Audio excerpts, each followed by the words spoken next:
Good morning, good afternoon, good evening around the world. My name is Doug Brunke. I'm the founder and CEO of Global Chamber. This is our monthly marketing roundtable, and we're very pleased and honored to welcome Fernando Labastida, who's the founder of Strike Marketing Institute and the creator of Viral Genius Framework. He's in Texas, and so I've also lived in Texas, in Beaumont, Texas. It's not the end of the world, but you can see it from there.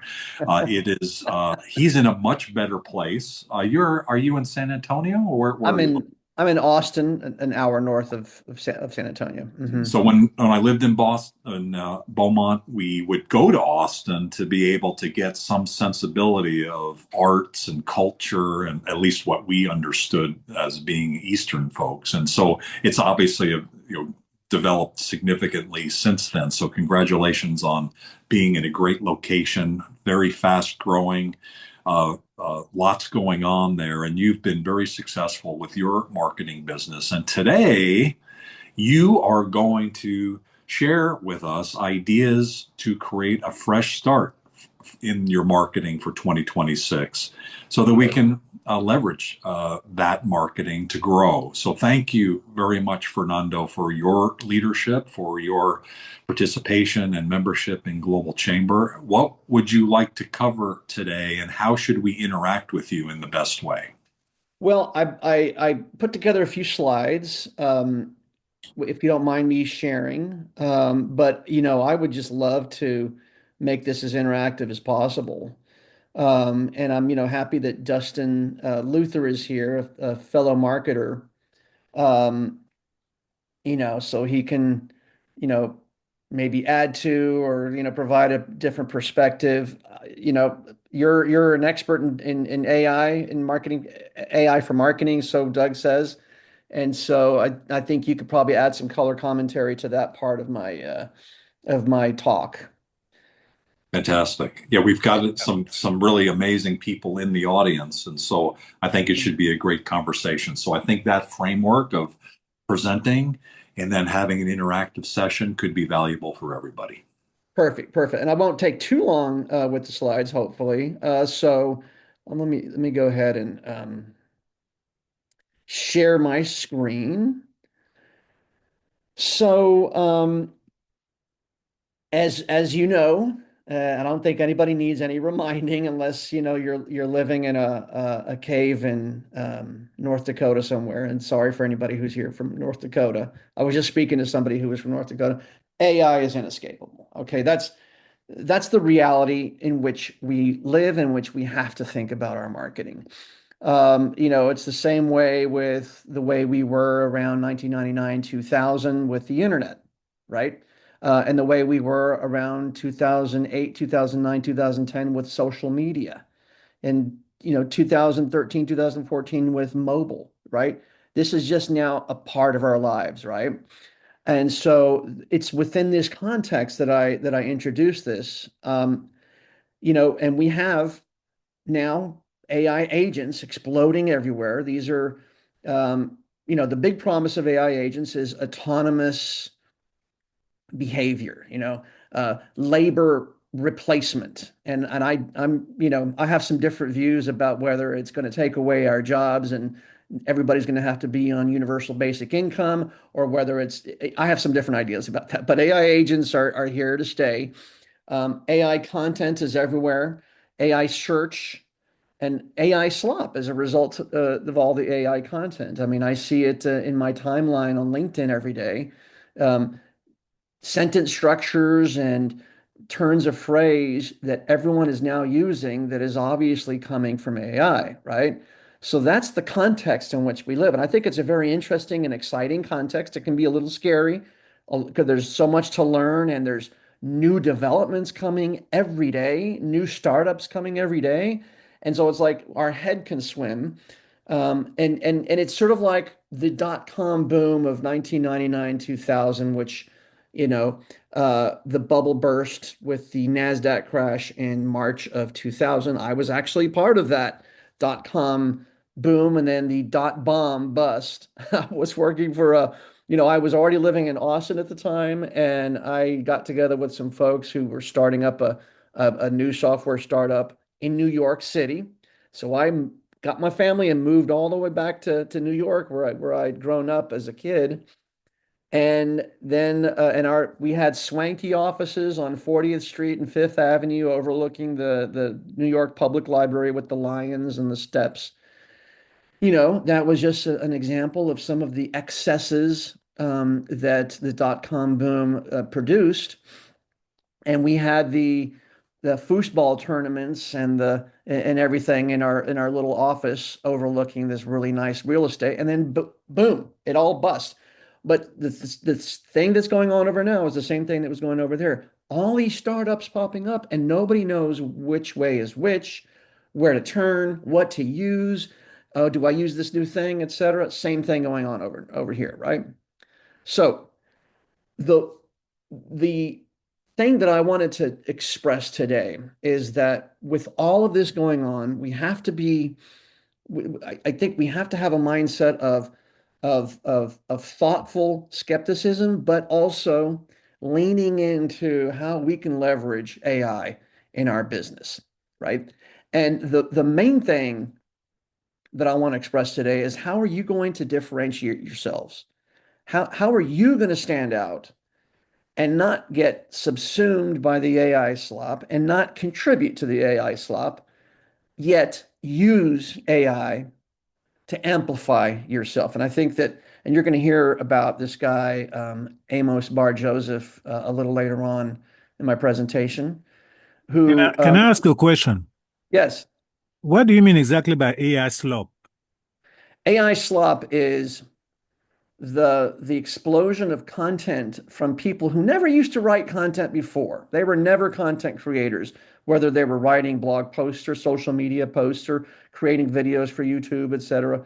But all of a sudden now, because the bar has been lowered so low that Hmm. anybody can create content with AI, you just, use the Chat GPT app and you speak into to the little voice prompt, or you write something and say, look, write a post about this, or, here's a transcript, et cetera. And so now everybody is writing, sharing their day, expressing their thought leadership.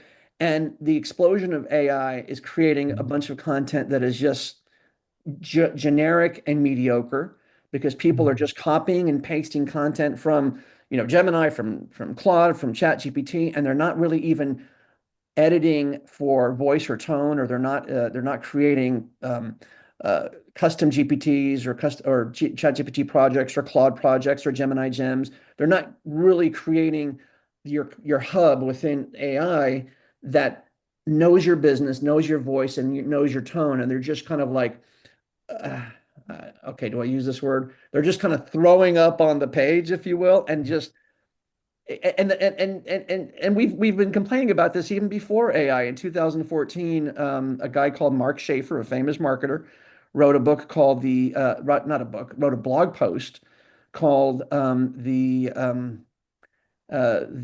content shock, right? Content Mm. shock was the AI slop of 2014, but that was before AI. That was just when everybody and their dog was writing content.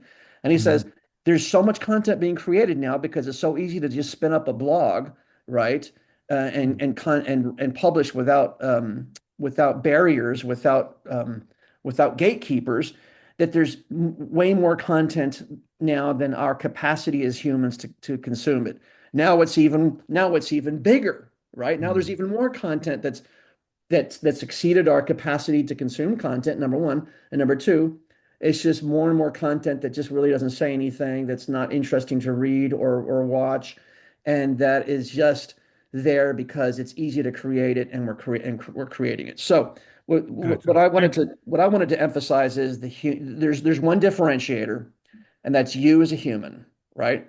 So there's Mm. two things I wanted to talk about. You as a human is are the one differentiator, and I believe that category design is going to become a lot more important now than it was before. Okay, so category design. In 2016, I don't know if anybody here has ever heard of the book Play Bigger, written by Christopher Lochhead, Al Ramadan, Kevin Maney, etc. In 2016. Play Bigger introduced a revolutionary new concept called category design, in which you design a new business or marketing category that you own, right? But you don't own it in the way in which you don't copyright it or trademark it. A new category is something that you give to the world, but you position it in a way where you become the leader of the category, right? And so these guys are all Silicon Valley people. They come from the whole San Jose, Santa Clara, uh, Palo Alto uh, environment in which there has been an explosion of technology startups related to the internet since the 1990s, and they were saying, well, how can we stand out from the crowd, right? Design a new category. That was 10 years ago. Today, this is even more relevant. So how do you design a category, right? And Kevin Maney and a guy called Mike Damphouse are publishing a book that's available on the 24th of February called The Category Creation Formula.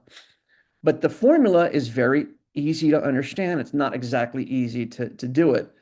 It's called context plus missing plus innovation equals new category. So what that means is, what is the context that is happening right now that is creating all these new opportunities to create new categories? So the context right now is AI.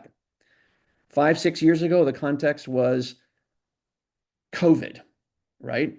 There are different contexts that are created that create disruptions and opportunities, right? So COVID created the context whereby Zoom was able to become the leader of the remote meeting capability, right? Before that, it was very expensive solutions, WebEx, et cetera. But Zoom was the one that democratized video conferencing, and they became the pretty much the lead. They didn't invent video conferencing, but they kind of became the default leader because of this new context, right? So context, what's the new context? What's missing in the marketplace? And what innovation can you put into it that will allow you to design a new category and then become kind of like the leader of the category? Okay. So, naming and claiming your category, you name and claim the problem and the solution, but you think about, you know, who was the master category creator? Steve Jobs, right? So every time he did one of those famous uh, product releases, the iPod, the iPhone, this the everything else, the iPad, etc. And so what they did was, you use the old and the new to create a hybrid name of a new category. Smartphone. The iPhone was what basically started the smartphone revolution. Phone is an old term that we've been using since the 1870s, Alexander Graham Bell, but we added smart, which represents the digital. Ride share, content marketing. This is not necessarily old and new, but it's an amalgamation of two terms that was a new thing together. Inbound marketing. This is a perfect example of a software company purposefully creating a new category, and putting it out there into the zeitgeist and becoming famous and becoming extremely successful on Wall Street.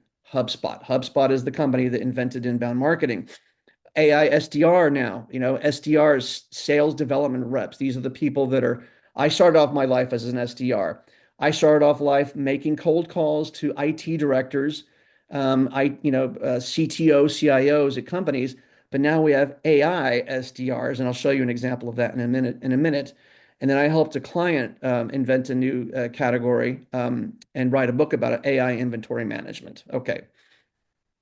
Now, the other thing that I think that you need to think about, so I think with all this, I think you need to think about designing a new category, right? There are some instances in which, inventing a new category, there's no opportunity for that.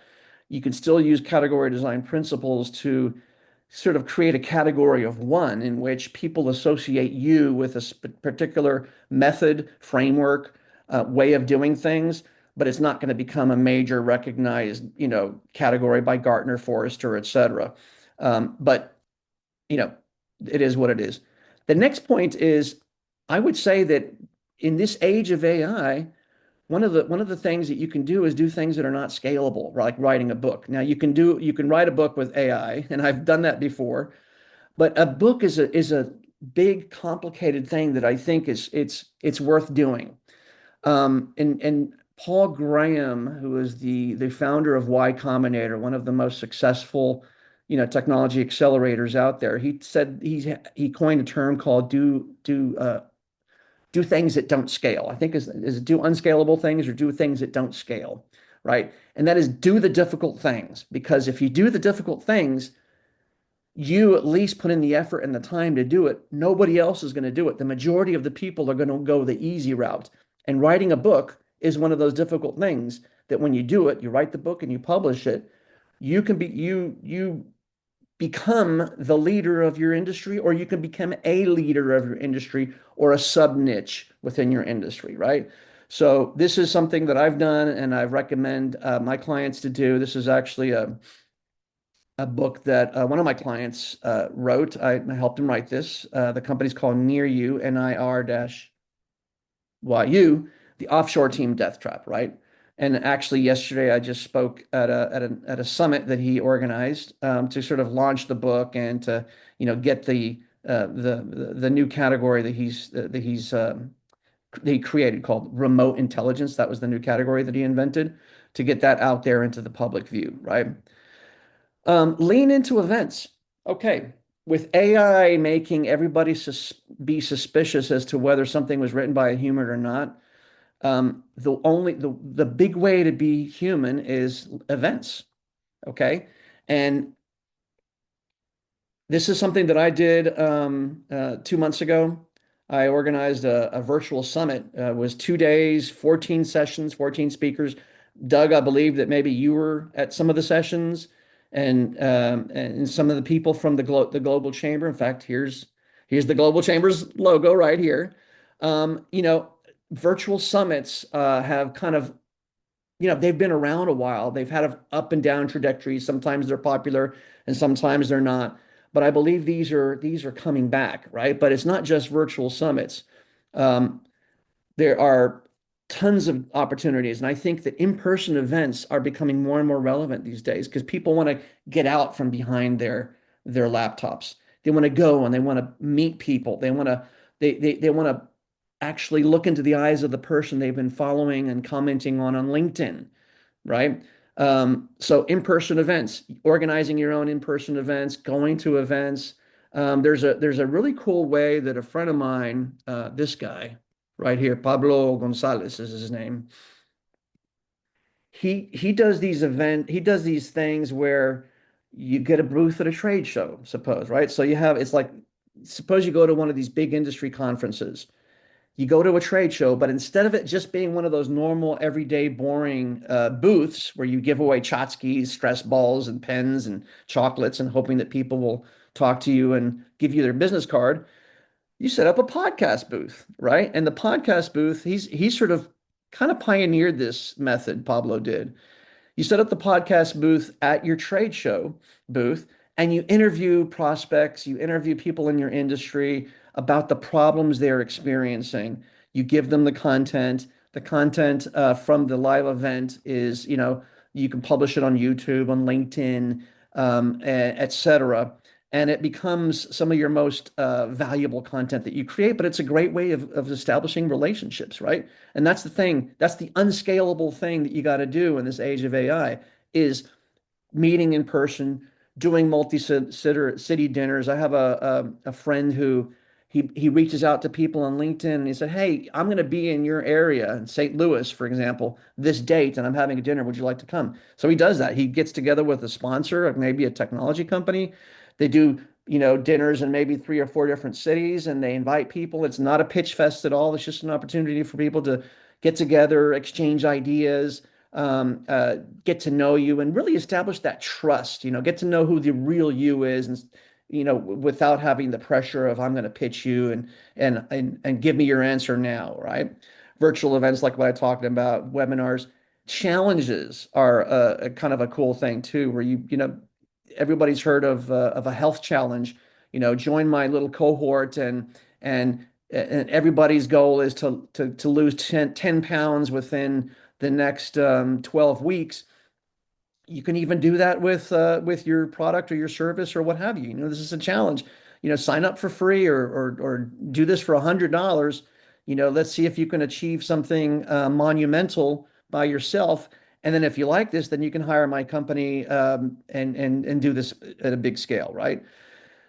Okay, so this is an example of a company really leaning into to events. This is a company called Qualified. Okay, so Qualified is part of this new crop of AI SDRs. The CEO is actually the CEO and founder used to be the CMO for Salesforce.com, and they just announced they're going to be acquired by Salesforce.com. So go figure, right? They get a bunch of VC money, they grow their company, and then they get acquired by by Salesforce.com. Nice gig if you can get it, right? Um, okay, so Qualified. So Qualified has these AI SDR agents, which are, this is Piper. This is their kind of like virtual representation. I was actually having a conversation with Piper. Um, and I don't want to get into the demo right now because I'm running out of time. But one of the things that Qualified does is Meet Piper. they lean into virtual events. This is kind of like their big engine of growth, right? So they have these, the Agentic Marketing Summit. They have Piper X, Piper Fest, the AI SDR Summit. They have all these virtual events, right? They have high production values because they have an in-office studio and they invite people to come to their facilities and they have nice cameras and a professional camera crew. So they're really kind of trying to put together, like, I would almost say it's almost a TEDx-like experience. But you and me, we're in the audience looking at their summit, consuming the content, learning about AI SDRs, right? So it's in person for the speakers, virtual for the audience, and sometimes the speakers are virtual as well. But even an AI agent company are leaning into events, right? This is their big growth driver. Okay, so let's go back to the slides. All right, do founder-led marketing. I really believe that founder-led marketing, uh, which kind of started getting a big boost about 2 or 3 years ago, around 2022, 2023, we got to lean into it more. This is again putting the human touch in an AI in an AI pervasive environment, right? So it's you, the founder. Being interviewed in your own podcast or getting out there and doing podcast interviews. It's you, the founder, doing maybe a YouTube channel or doing a series of videos for LinkedIn, and then you use AI to repurpose the content, to create short videos. Suppose you do a 20-minute long episode on your video podcast, and that can create 5, 6, 7, 8 short videos that you can upload to YouTube Shorts or to LinkedIn or Instagram, etc. And there's different ways of doing um, um, founder-led marketing. And I mentioned this guy earlier, Amos Bar Joseph. He's out of Israel, and they have a company called Swan. Swan is an AI agent company. Okay, but what does Amos Bar Joseph do? He's personally posting every day on LinkedIn. And he has, like, for example, this one post from 4 days ago, it went viral. Okay. 580 comments, 258 reposts, upward, 3,000, more than 3,000 likes, etc. This guy is doing it right. And so what's the best practice when it comes to founder-led marketing? I think one of the big things is just being authentic, sharing your journey. This is not an opportunity, you don't want to pitch except for maybe a few occasions. But what you're doing is you're kind of opening up your kimono, showing how the sausage is made, right? When you talk about your company, you don't talk about it as if, boasting about what your company does and talking about your products. There's room for that, right? But it's not the bulk of the content. And there's this one guy called Adam Robinson, who is the founder of a software company. He does this perfectly. He talks about his company as if it's a character in a story. And I'll give you an example. He'll talk about how he says, what's his company? His company's called retention.com. He says, I'm really kind of hating retention.com because it's taking up too much time. So he talks about it he in the third person as if it's a character, and it's kind of funny and endearing in a way. And then one of the other things that I really like that founders are doing is they're not producing how-to content because how-to content is has now been genericized by AI, right? Anybody can talk about how to do this. But you, as a founder, you're the only one who has had your own experience doing the difficult things. And you can say, this is what I have done, right? So they're teaching by showing what I have done instead of saying, this is how to do it, right? So there's a difference because people want to hear about how you did it. People want to hear your story. How did you go from zero to $100 million in ARR, right? Uh, Founder videos, hot takes, etc. And then I like this a lot. Use AI to multiply you. That was something that I got from Amos Bar Joseph. And I said, I interviewed him for my podcast, and I said, yeah, 10, I said to him, AI can 10x you as a person, right? He says, no. He says, AI can 100x you. But he says, but don't be mistaken. AI is not replacing you. AI is magnifying you, right? So that's why you build your Claude projects, your Gemini gems, your Chat GPT projects or custom GPTs, where you there's a friend of mine who says it's you avoid the boiled chicken effect. And boiled chicken, right? If you've ever had boiled chicken, you just throw in chicken in water without any salt or seasonings or onions or anything. It's just bland. It's just rubbery. It's just Same thing with when you go in and you say to Chat GPT, write me a post about, how to reduce my costs and increase my income, right? What's the result? Boiled chicken. Thousands of other people can create the same post, but if you create for example, a Claude project, I really love Claude. You set specific instructions beforehand. You upload all your company's documents, and so now what you're doing is you're training the model on your company, your voice, your tone, your experiences. And that way, when you're creating content based on maybe a transcript from a video podcast you did, it'll then spit out content that knows your company and that provides the context, does it in your voice, etc. It's not perfect. You got to go in and edit it, but this is the way to use AI to multiply you. And I think that uh, there are people here in the audience that can provide more color commentary on that. I'm not an expert by any means in advertising, but I think one of the ways you really need to think about advertising is looking at your content that performs really well organically and then boosting it through advertising, right? That's uh, uh, what's his name? I forget the name of the guy who's really big on boosting your current content, right? But this is a guy. JC knows who he is. Isaac Carter. What he has done is this is how he grew his YouTube channel. About 6 years ago, 6 months ago, they were like at below 100 subscribers. Right now, they're 11,500 subscribers. And what they've done is they've grown their channel, and this video here has 9,500 views, and things like that. And what they've done is they've done this by publishing videos that are interview videos, right? So this guy's living what I talked about when it comes to bringing a podcast booth to a trade show booth. He has set up podcast booths at different events. They interview entrepreneurs, they publish it on their YouTube channel and on LinkedIn, and then the content that performs the best, right? Because it's got to perform well organically, then he's putting money behind it, or actually his team in Nicaragua. So this guy has a completely 100% team based in Nicaragua, and he's based in Dallas. His team in Nicaragua are brilliant, right?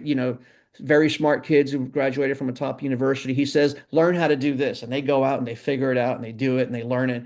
And this is what they're doing. They're basically putting dollars behind their best organic content to grow their YouTube channel. And this has become one of their main sources of leads to their business, right? They do outsourcing, technology outsourcing for companies, right? Get on stages. This is a virtual stage for me, but I think that probably some of the best stages you can do is to become a speaker at in-person conferences, right? Have do it yourself, or have maybe an assistant go out and find conferences where your target markets are and propose a speaking abstract so that you can get on stages. And these don't even have to be paid speaking engagements.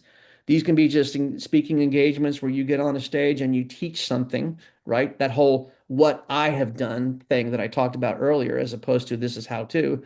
And this is a great way of getting exposure if you turn it into a speaking tour and this turns into like a regular, consistent, persistent thing that you do. And then finally, I think having a newsletter is a must-have these days. And again, newsletters are one of those things that people have been saying are going to go by the way of the dodo bird forever, right? People are always saying, "Oh yeah, newsletters and email marketing is going to die." The Hustle is one of the most successful newsletters. It was started back in like a 2013, 2014 by Sam Parr. That he started it during a time when everybody was going social media, and they said, "You're crazy for starting a newsletter," right? They got bought out for like about $20 million by HubSpot a few years ago, right? But you have to do it well, right? It's got to be a good newsletter. You can't just be, again, sending people commercial information about your products, right? So just a few newsletter tips delivered at the same time, date every week. Have a theme, right? Your newsletter you have to give people a reason to actually read your newsletter, right? Because if they're going to learn about financial services from you, they can learn about it from thousands of other newsletters. What's your difference? What's your theme, right? Be human. Don't write like a corporate drone, right? Show them that you're not just using AI to write 100% of your content and you're just copy pasting without editing. What are some of the things that some of the human stories that you can weave into this? Can you write this by yourself and then use AI just for some small things, right? And then, because the number eight is an even number and seven is kind of like the typical marketing thing, I just didn't number this, but build a community. I think that community, this guy, Daryl Westerfelt, he was one of the speakers at my summit last year.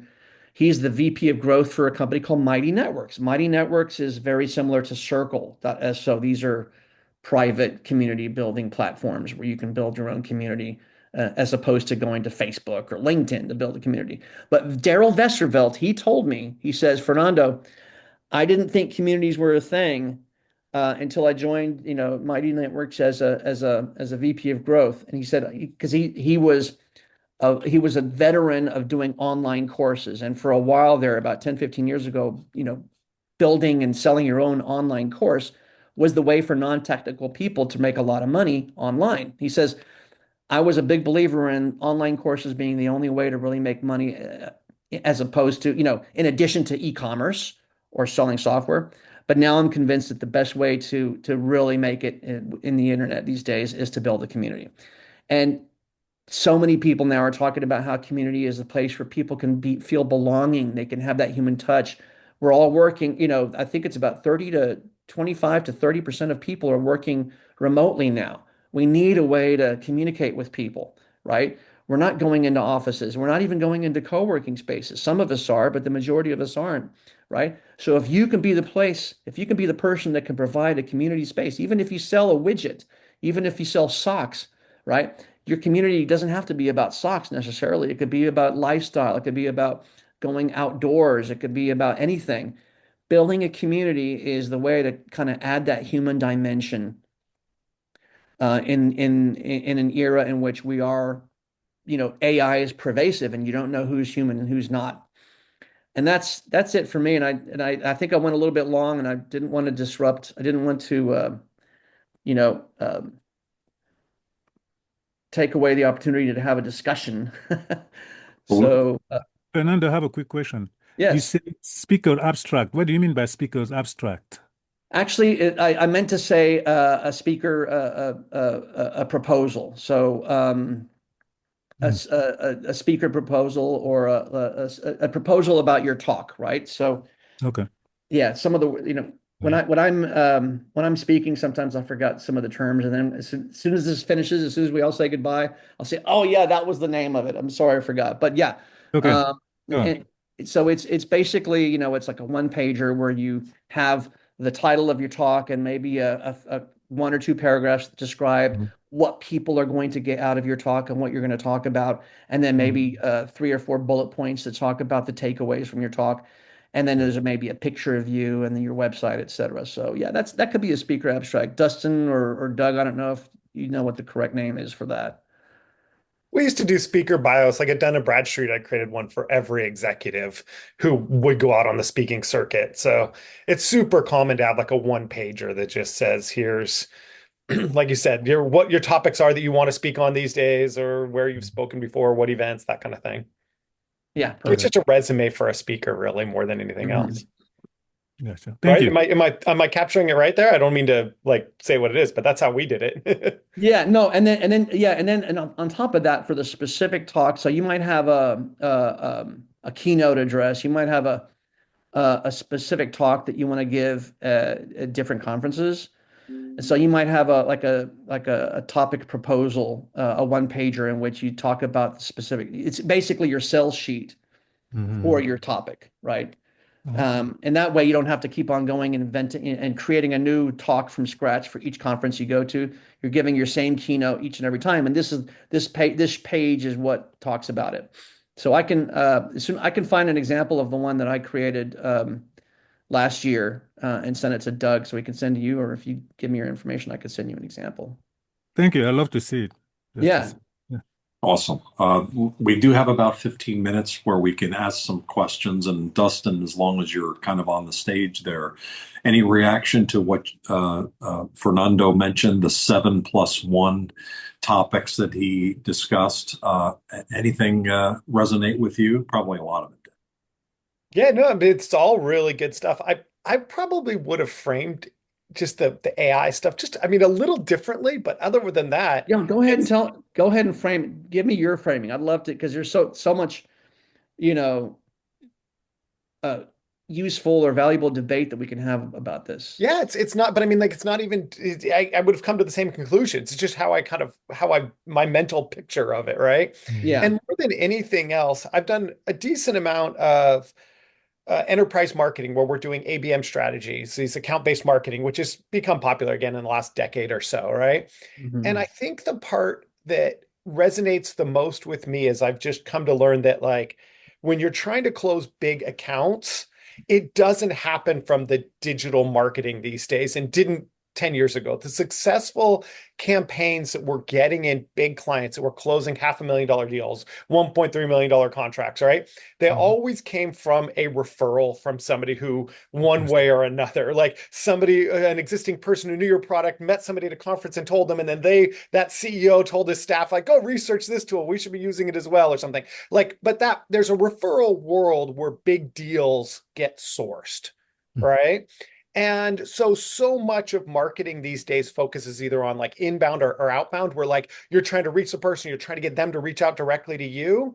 Mhm. I think in the smaller dollar things that's still viable. But when we start talking enterprise marketing, like Mhm. it doesn't happen. Like the CFO at Nike isn't out going, what tech do I need to solve a problem? He's probably hearing somebody else at some conferences go, this thing is freaking getting us great results. And so, then he'll tell his staff, like, you got to go look into this. And so there's a world where people are just talking about products on the back end that is, I buckle but I should say I bucket all of that under this idea of referral marketing.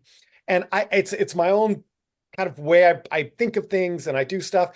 And I think with this genesis of AI slop, right, that is Mhm. real. You're just seeing so much more content. It's so easy to create content. There's just this immense amount that people are even losing trust in any of the digital marketing channels. Like Mhm. somebody emailing you, they can know your kids' favorite song and put that in an email to you, or they can know like Mhm. exactly what your favorite sports team because you mentioned it on Twitter 6 years ago or something like. So they act like they know you in such a way that trust for a lot of the digital world is just if it's not gone now, 3 years from now, it will be gone. Like somebody reaching out to you on a digital space, it's going to become more and more meaningless from a value of how to actually get a big deal closed. So anyway, the framing I would use is largely like where it's going is this referral marketing and creating opportunities for that for people to talk about your product. So I would get into a lot of the same thing you said. Events. How do you speak at events? How do you show up and make sure that people are talking about you at events? How do you do this,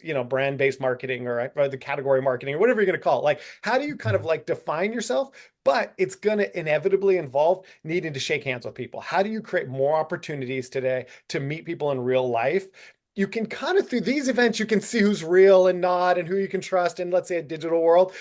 But honestly, most of us are going to forget each other 2 weeks from now in a way that you don't forget if you met me or you met Fernando or you met somebody else at an event. It just sticks in our brains. We have such a higher level of trust Absolutely. when you meet people. So I would frame a lot of the same thing you're saying. It's just you're looking for opportunities to have, if I'm a marketer for the execs that I'm working with, to meet people in real life. And how do you do Mhm. that these days?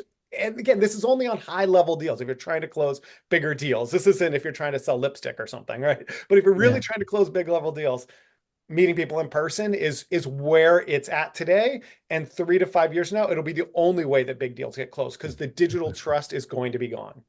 I want to give you a little anecdote that kind of like to to agree with you. I know a lot of people in the whole content marketing space, Joe Polizzi, Robert Rose, et cetera. And everybody say, how do you know that guy? That's because I was going to Content Marketing World and some of these other conferences all the freaking time. In fact, I was invited to speak at CEX, the Content Entrepreneur Expo last year in August, and it was just like kind of going back and meeting the same people that I was at a party at before. You know all these people because you've shared a stage with them, or you were at a networking event with them, or you went to the nightclub later that night and you shared some tequila shots with them or something. So yeah, totally. While we have him here, Dan Hindeman yesterday gave the best presentation I've seen on referrals and sales. And so you did a great job, Dan. There'll be a blog post up coming up in the next day or so, or early Thank next you. week. What's your reaction to what was just said and overall with the content here today? I found it extremely valuable. There's four key points that you made that really stuck with me. Lean into events, founder-led marketing, getting on stage and building a community. And in particular, the founder-led marketing, where you're really telling people your story. And I think we've talked a little bit about referrals here, which is near and dear to my heart because the business that I get is all through referrals. And what Doug is referencing is how how I help people build a referral partner network. And I think when you're doing founder-led marketing and telling your story, you kind of have two dimensions. One aspect is building that relationship with your referrals, which might be a different version of your marketing, right? And a different version of your story than doing it with clients or prospects. But I think both are equally important. But I found it really, really helpful. Thank you very much. No, thank you for the feedback. I think that the other thing too is that events or in-person events are a great way to kind of like put a face to a name, right? And so I was just talking to a person before this call, and she was telling me how she loves going to events because people will come up to her and say, "Hey, I follow your content on LinkedIn." And she'll say to them, "Well, how come you never commented or liked my stuff?" So, well, I don't do that. I just view you. But like events are a great way of like, being able to kind of like maybe surface the people who are lurking and looking at your stuff, Mhm. your founder-led content, and meeting Sure. them in person is kind of like a great way to do that. Yeah, Stu- excellent. Stuart, Argo uh, has a PR spin on things, and I'm wondering how are you reacting to what you're hearing today? Yeah, can you hear me all right? We Yes. can't. Fine. Yeah, sorry to Yeah, it was surprise you. really interesting in lots of different ways. And you're right, I come at it more from a reputation, a trust, a relationship angle rather than pure play marketing. And a lot of what Fernando said really resonates with me, especially when it comes to things around authenticity, on distinctiveness. Because if you're just doing the same as everyone else, if you're sounding the same as everyone else, then why bother? What a Mhm. waste of time to do all of that. You might as well focus your attention on something else. In fact, it's not even that it's lacking any benefit. It's probably harmful because people are looking on thinking, what's your judgment like if you're wasting your time and mine with this AI slop or whatever other low grade, low quality material it might be? And I wonder if we're already seeing a little bit of a pushback on AI, but also on other generic marketing activities or low quality marketing activities where people are looking for, let's say, personal connection. Fernando talked a lot about that, about events, about being unique. Even I might go a bit further and say being flawed or being vulnerable or whatever, because that's an inherently human thing. And that's how we relate to people. That's how we build relationships. That's how we build trust. We're naturally suspicious of people. If it's just too smooth, Mhm. now you can tell I'm obviously Scottish, and we have a healthy cynicism and a healthy skepticism. I would say it's healthy as well. We don't like it. I'd be interested to know if other people have the same perspective depending on their culture. We don't like it if something is too good, if it's too smooth, it breeds distrust. It just makes us look twice at it. Whereas we like things to be a little bit rough around the edges sometimes. And and so you might find yourself having to create, you maybe use AI to get 80% of the way there, and then you have to make it worse to get to the 100%. Yeah. If that makes sense. Reaction, Fernando? Oh, absolutely, Yeah. absolutely. Or you tell a story that maybe of some failure. People love seeing failures. We just kind of want to, we don't want people to, the whole FOMO thing is like, oh, that guy's on a yacht. I don't like that guy. Oh, that guy had to have his yacht repossessed. Oh, this is interesting. Let's read that. So that guy Amos Bar Joseph, one of his most viral posts that I saw just last week was he was talking about how the cost structure of having an AI, agentic AI company was very disadvantageous. Is that a word? Compared to the SaaS business. And he was complaining about how it's very, very difficult to eke out margins, and he's had to pay $50,000 to AI, to OpenAI and Anthropic, et cetera. And he was like really complaining about how it's really not a very good business model for him. And I was saying, is he trying to torpedo his own business? But he got tons of comments and likes, etc. And then he just kind of like the next day he posted something that was really cool. So Yeah. I just wanted to come in with one other thought around that. We've only got a couple minutes. Sure. Very quickly, I'm a big fan of Brene Brown, who, as some people might know, talks a lot about the power of vulnerability.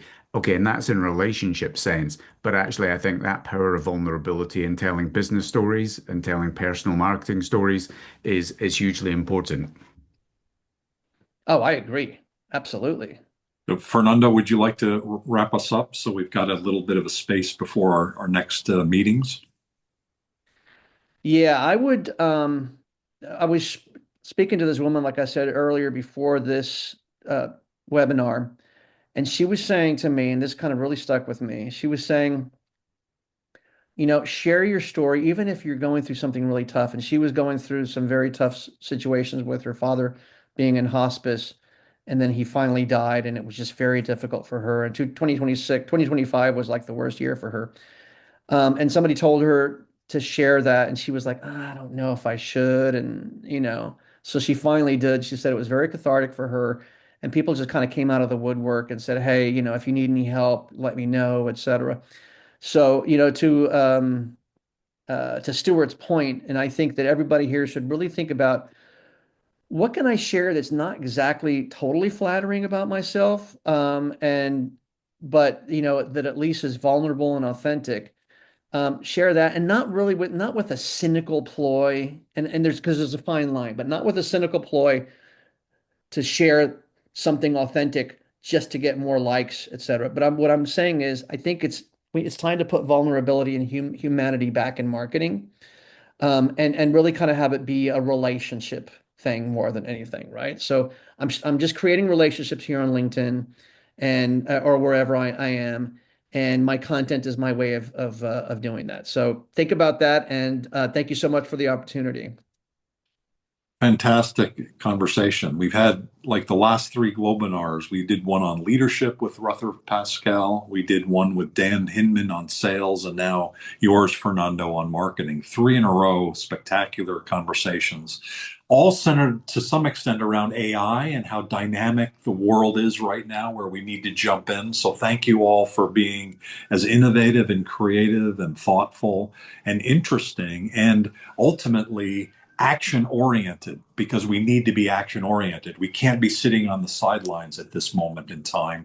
We need to jump in. It's happening faster than the implementation of the computer and the laptop and the desktop, right? That you mentioned right from the beginning. And it's happening faster than COVID, that it took weeks for things for us to realize what was going on, and probably months for us, and maybe now years, to understand the impact that that's had.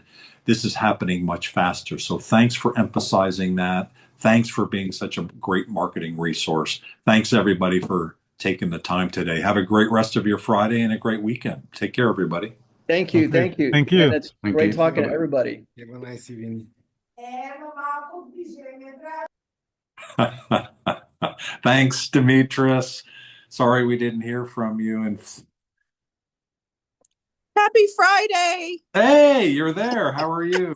I'm good. That was an amazing conversation. I loved it.